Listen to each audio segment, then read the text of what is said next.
Very good evening, friends. This is Rahul Magan here as a Group Chief Executive Officer, Treasury Consulting, and also a venture capitalist.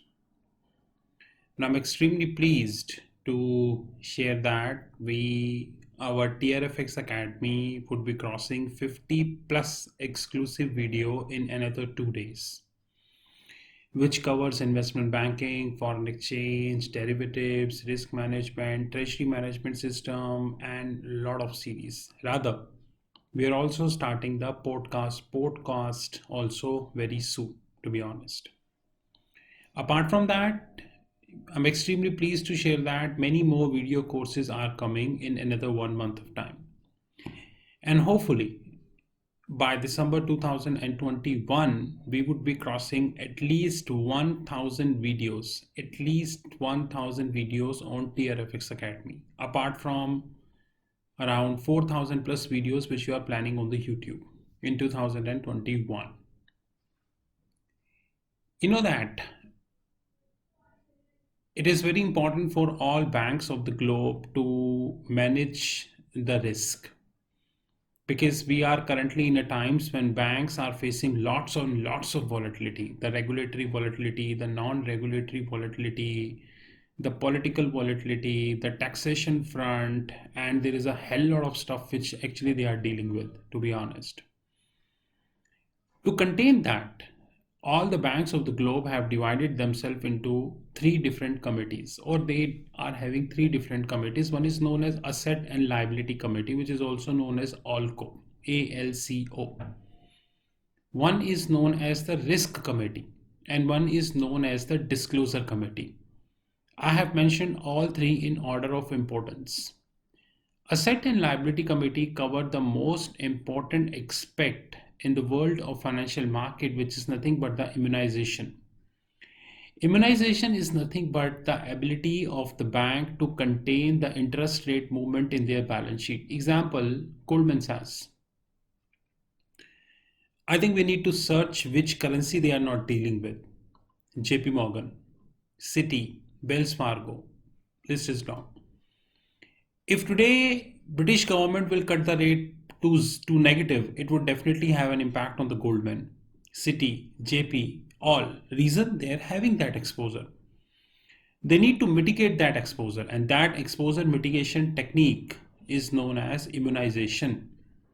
The Asset and Liability Committee covers both asset and liability part. Rather, in some banks, Asset and Liability Committee covers the trade finance also. Example, I don't want to name any Indian bank, but I remember that during my era as a corporate treasurer, one day we interacted with the bank and he said that 1,000 crores plus bank guarantee decision is to be taken by the ALCO. And I was surprised that how come ALCO come into the picture for a bank guarantee, and that too inland bank guarantee, to be very honest. Anyways, this is their call. Another committee is known as the Risk Committee. Actually, Risk Committee is nothing but a subset of ALCO. But in some banks, Risk Committee is designed who tackles derivatives. Basically, all the derivative transactions are done by the Risk Committee. I will share in another video what exactly Risk Committee do. And third thing is known as the Disclosure Committee.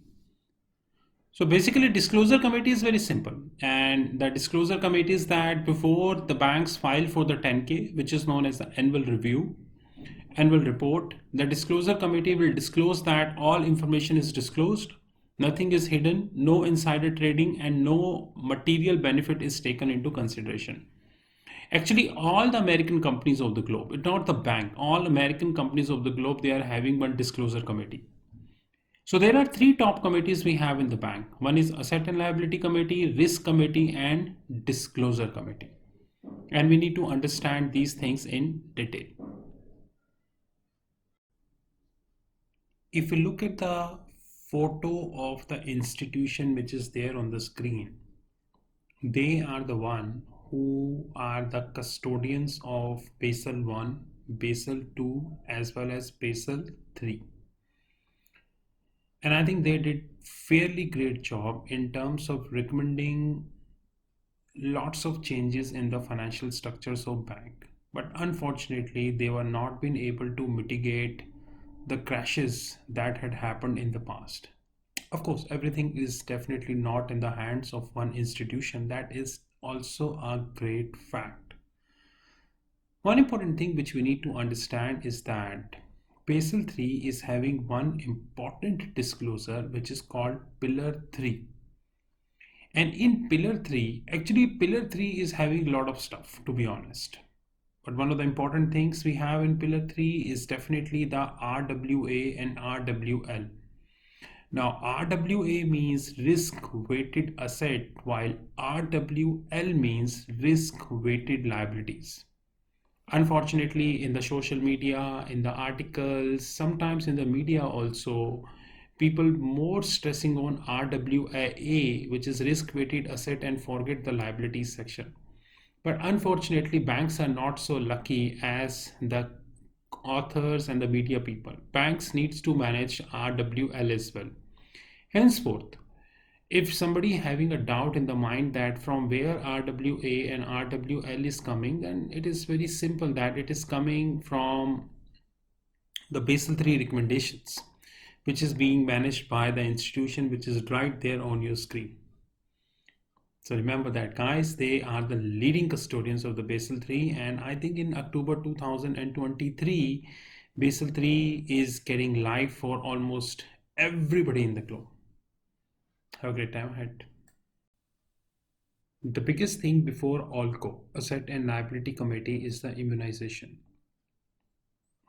For the big banks like Goldman, JP Morgan, Citi, and all, who deals with almost all asset classes of the globe, immunization is a very big action, and I think it is a daily action. If they do not work daily, they are bound to lose the show. That is another important thing which they need to face. Having said that, like I told you that RWA and RWL is a part of the Basel 3 Pillar 3, and this is RWA means risk weighted asset and risk weighted. There are two ways immunization is done. One is the gross and one is the net. Gross immunization is done using RWA plus RWL. Many top banks of the globe prefer gross. Me too prefer gross actually. Another is the net. Net is RWA minus RWL. First of all, net is very complicated. Number two is that net is not a sure thing that it would definitely happen. That's more important thing. And last but not least, the chances of failure of the net is very high compared to gross. If you ask my words, chances of failure of gross is hardly 1%, while chances of failure of net is more than 25 to 30%.